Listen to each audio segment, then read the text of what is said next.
북한민주연대 덕거 연구위원으로 있는 김영환입니다. 제 경력에 대해서 아시는 분도 많으시겠지만 저는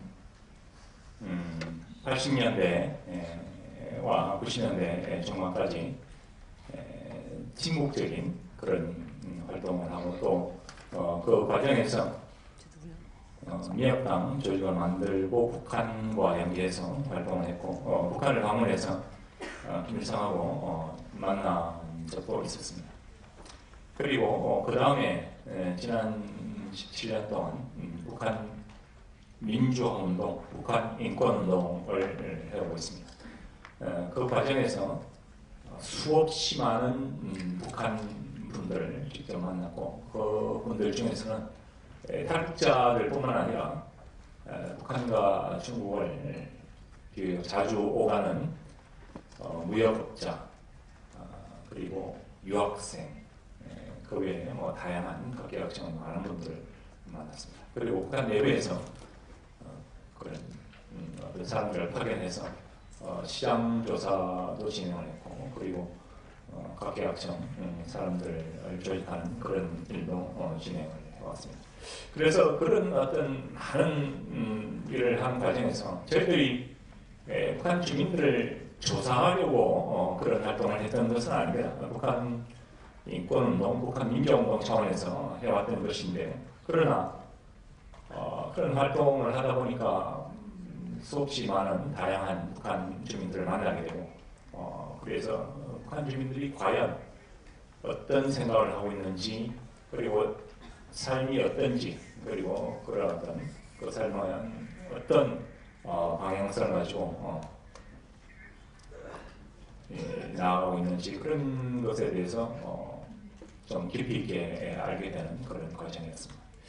그래서 그 과정에서 제가 깊이 느낀 것이 남북 사이에 그동안 우리가 많이 관심을 가져왔던 남북 사이의 제도의 차이, 이념의 차이 이 두 가지를 우리가 중점적으로 생각을 해왔는데 실제로 제가 지난 17년 동안의 그런 접촉 과정에서 느낀 것에 의하면 남북 사이에 제도의 차이, 이념의 차이 이런 것은 별로 그렇게 크지가 않다 하는 것을 강하게 느꼈습니다. 대단히 많은 사람들이 여전히 북한이 주체사상에 의해서 강력하게 운영되고 있는 주체사상의 나라다, 이데올로기의 나라다 이렇게 생각을 하고 계십니다. 근데 이 자리에도 북한에서 오신 분들이 몇 분 있지만 북한 주민들 중에 주체사상에 대해서 관심을 갖고 있거나 깊이 알고 있거나 하는 사람은 없습니다. 거의 없는 정도가 아니라 아예 없다시피 합니다. 그리고 일반 주민들뿐만 아니라 관료들 중에서 주체사상에 대해서 관심이 있거나 깊이 아는 사람이 없습니다. 제가 북한에 방문해서 북한 노동당의 최고위급 그러니까 아주 그 최상위층에 있는 관료들을 많이 만나봤지만 그 사람들도 주체사상에 대해서 아무런 관심도 없고 주체사상을 잘 알지 못했습니다. 심지어 김일성조차도 주체사상에 대해서 잘 알지 못했습니다. 그래서 북한이 이데올로기적인 그런 요소가 거의 없다는 거죠. 그래서 많은 분들이 남북한 사이에 이데올로기적인 그런 차이 때문에 어려움이 클 것이다 이렇게 생각하는데 한국에 오신 탈북자들이 원래 사상이 독특하고 원래 특별했기 때문에 한국에 온 건 아니냐 그렇게 생각하시는데 절대 그렇지 않습니다. 한국에 오신 탈북자들 중에 압도적인 다수는 그런 평범한 북한 주민입니다. 그리고 생활고 때문에 오신 분이 굉장히 다수를 차지하고 있습니다. 그러니까 사상적으로 특별한 그런 분들이 아니라는 거죠.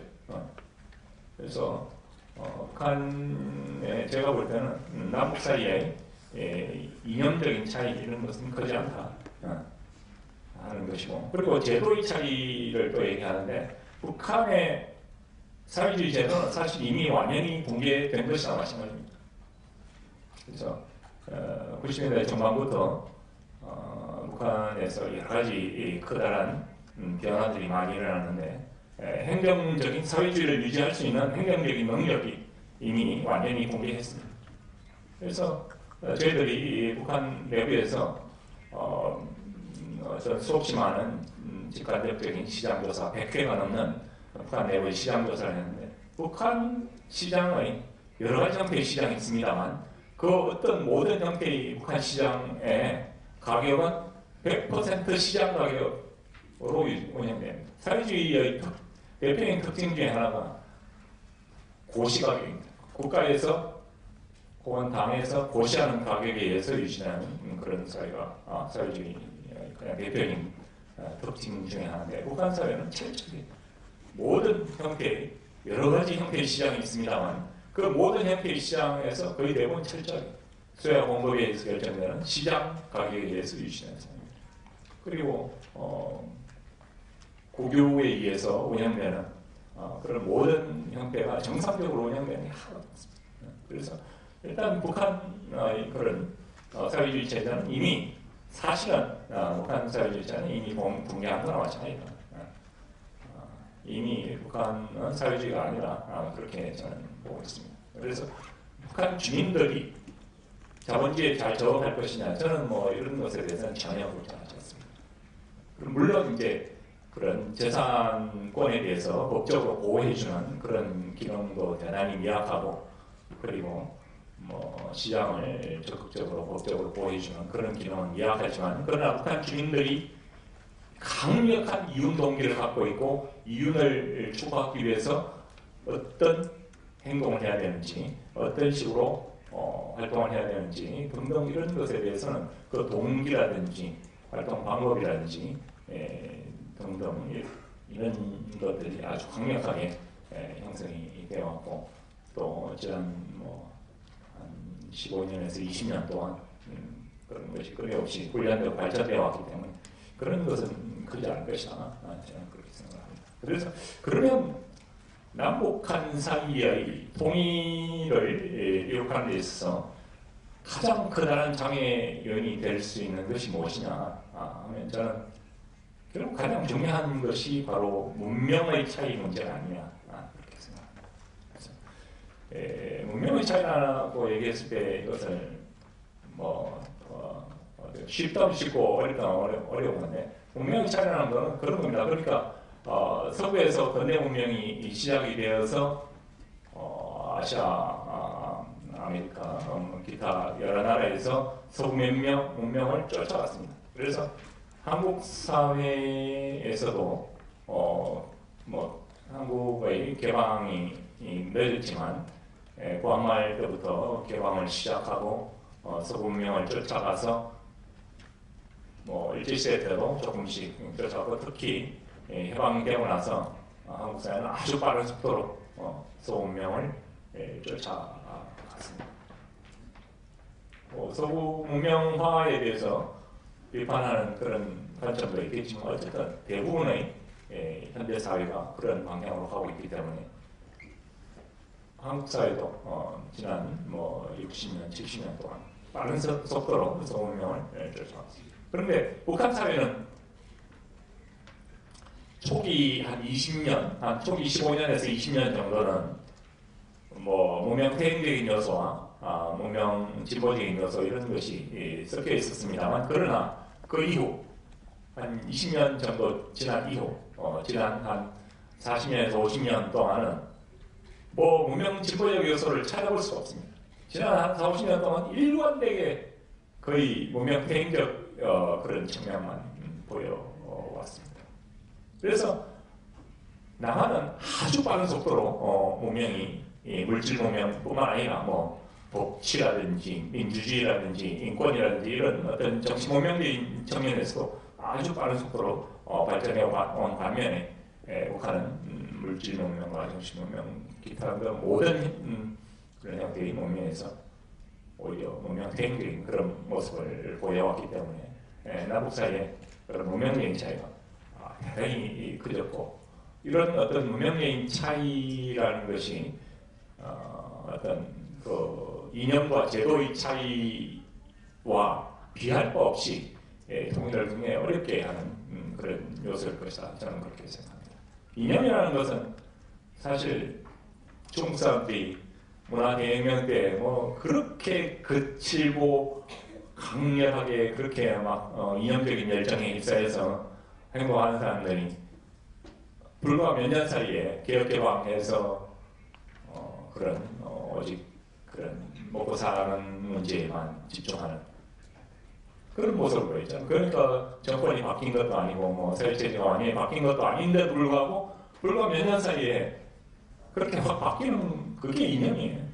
체제라는 것도 동유럽 사회주의가 붕괴했지만 붕괴하고 나서 몇 년 되지 않아서 어떤 새로운 어떤 자본주의적인 그런 사회체제 사람들이 잘 적응해 살잖아요. 그러니까 그 이념이라든지 체제라는 게 그런 거 어마어마하고 무서울 것 같지만 그러나 그것이 그렇게 커다란 어떤 장애가 되기는 어렵습니다. 그러나 문명이라는 것은 정말 대단히 어렵습니다. 최근 우리 세월호 사태라든지 뭐 이런 우리 주변에서 볼 수 있는 여러 가지 부조리한 그런 모습들 이런 걸 보면서 우리가 얼마나 그 지난 60, 70년 동안 빠른 속도로 발전해 왔습니까? 저도 외국에 자주 다니고 저는 제가 미국 출장 갔다가 그렇게 돌아왔습니다만 외국에 가보면 우리나라가 경제적으로 얼마나 발전했는지 아주 정말 열심히 느끼게 됩니다. 오히려 그런 유럽이나 이런 데보다도 훨씬 더 이렇게 어떤 시설이나 경제적인 그런 것들이 발전되는 그런 측면이 많습니다. 그러나 정치문명의 측면에서는 세월호 사태에서 그 어떤 우원파의 어떤 종교적인 굉장히 비합리적인 기업 지배라는 문제라든지 어떤 세월호 선장과 선원들이 보여준 그런 테러 문제라든지 기타 등등 그런 것들이 하루아침에 빨리 발전되지 않는다는 겁니다. 그래서 북한 주민들의 그런 정치문명적인 그런 요소들도 한국이 통일되고 난 이후에 결코 빠른 속도로 그런 것이 극복되기는 어려울 것이다. 그래서 상당히 긴 시간이 걸릴 뿐만 아니라 그 과정에서 결코 극복하기 쉽지 않은 그런 많은 고통과 어려움이 수반될 수밖에 없지 않을까 그렇게 생각합니다. 그러면 남북 통일의 문제를 다시 살펴보면 남북 통일에서 저는 통일 방안에 대해서 우리가 사실 본격적으로 토론해 본 적은 없습니다. 한국 사회에서 통일 방안, 어떤 통일 방안을 해야 되나 본격적으로 얘기해 본 적은 없지만 그러나 제가 북한 체제나 어떤 북한의 권력 구조나 이런 걸 오랫동안 관찰해 본 바에 의하면 남북한이 서로 어떤 협의나 협상 과정을 통해서 통일한다는 건 저는 거의 불가능한 1%의 가능성도 없지 않나 그렇게 생각을 하고 결국 북한의 주권을 대한민국이 흡수하는 통일 방법으로서는 북한의 주권을 대한민국이 흡수하는 흡수통일 이외의 다른 방법은 없지 않느냐. 흡수통일에 대해서 물론 많은 분들이 비판적으로 보고 있다는 것을 알고 있지만 그러나 제가 볼 때 현실적으로 유일하게 현실적인 통일 방안이 흡수통일이다 이것이다 그렇게 생각을 하고 있습니다. 그런데 그 통일 방법으로서 통일 과정으로서 연방제 통일 혹은 통일 방법으로서의 연방제 통일 이런 것은 전혀 현실성이 없는 주장이라고 생각합니다. 그러나 통일 과정으로서의 연방제가 아닌 통일 방법으로서의 연방제가 아닌 통일 이후에 북한의 주권을 대한민국이 흡수하고 난 이후의 국가 운영 방식으로서의 연방제 이런 것은 저는 굉장히 우리가 적극적으로 관심을 갖고 집중적으로 연구를 해봐야 되는 문제가 아닌가 그렇게 생각합니다. 그래서 아까 제가 말씀드렸듯이 남북한 사이의 이념과 제도의 문제보다 몇 배 더 극복하기 어려운 문제, 남간의 문명의 차이 이런 문제가 존재하는 만큼 그런 것을 남북한의 그런 어떤 굉장히 고리 깊은 그런 차이를 과연 한 체제 형태로 단일 시스템, 단일 단위 형태로 했을 때 과연 정상적인 운영이 가능할까 이런 부분에 대해서 저는 깊은 회의를 갖고 있습니다. 그리고 어떤 분들은 홍콩식 일국가 이체제 이런 부분에 대해서 이야기하시는 분들도 있는데, 그때 저는 중국과 같은 그런 아주 강력한 권위주의 국가의 경우에는 뭐 그런 것이 가능할지 모르겠습니다. 그리고 홍콩하고 중국하고는 워낙 덩치 차이가 크다는 차이가 나니까 그런 것이 가능한 그런 측면도 있다고 봅니다. 그러나 한국 같은 경우는 북한과 남한이 덩치 차이가 그렇게 아주 크게 있는 것이 아니고, 또 대한민국은 중국과 같은 그런 아주 강력한 엄청난 힘을 가진 그런 권위주의 국가가 아니기 때문에 홍콩식 일국가 이체제는 현실적으로 한국의 옛날 국사에 적용하기는 현실적으로 어려움이 많지 않을까 그렇게 생각을 하고, 그렇게 봤을 때 한반도 상황에서 현실적인 어떤 통일 이후에, 통일 방법으로서의 연망제가 아닌 통일 이후에 국가 운영 방식으로서의, 국가 운영 시스템으로서의 연망제가 현 시점에서 굉장히 불안정한 시스템이 아니라, 물론 그 연망제의 구체적인 내용에 대해서는 제 발표문에 연망제의 구체적인 내용에 대해서 좀 설명한 것이 있습니다만, 그러나 그것은 많은 원인을 과정을 거쳐서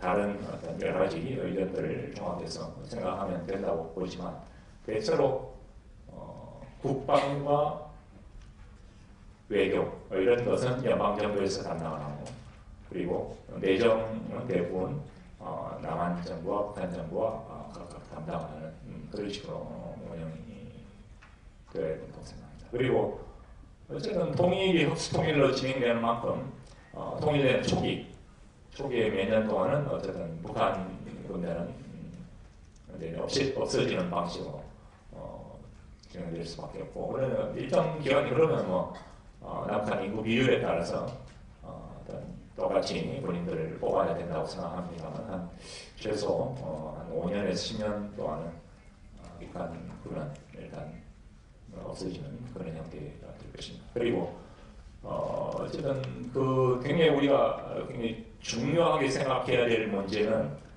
절대 정치적 권리에서 차별을 둬서는 안 된다는 겁니다.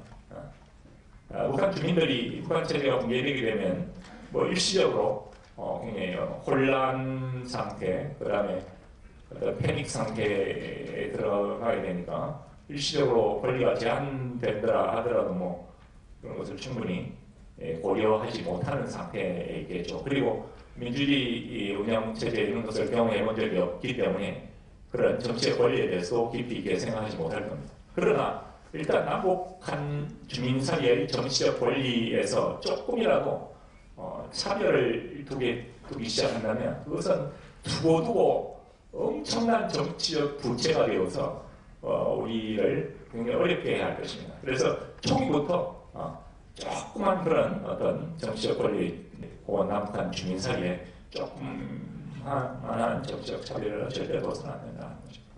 그래서 철저하게 어떤 지역 출신이든 어떤 지역에 거주하고 있든 철저하게 동등한 그런 정치적 권리를 초기부터 해야 되고, 다만 군사적인 문제에서는 철저하게 양보해서, 왜냐하면 군사적인 문제에서 조금만 방심하다가 이거는 한반도 전체가 엄청난 혼란에 있었기 때문에 군사적인 문제에서만큼은 철저하게 그런 조금이라도 빈틈없이 한해 정치적 권리는 남북한 주민이 완전히 동등한 그런 체제에서 진행해야 하지 않느냐 그렇게 생각합니다.